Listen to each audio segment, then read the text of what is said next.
Я нашла самые стойкие и комплементарные ароматы на осень. Я их наношу ранним утром, и даже спустя 10-12 часов у меня спрашивают, чем ты так вкусно пахнешь. Первый аромат у нас такой сладко-десертный, с нотками фруктов, ягод.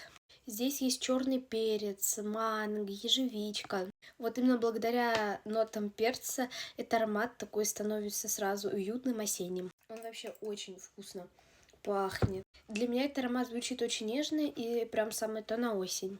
Для поздней осени я выбираю аромат, который звучит грушей.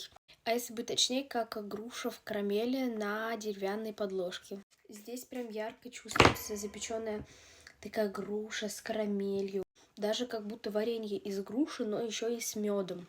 А потом прям тут раскрываются нотки жасмина, такие, знаете, цветочные нотки. А именно это два аромата от моего любимого бренда, это Камали. Если что, артикулы на эти мисты будут в описании. Первый мист это манго, а второй мист это у нас Блум.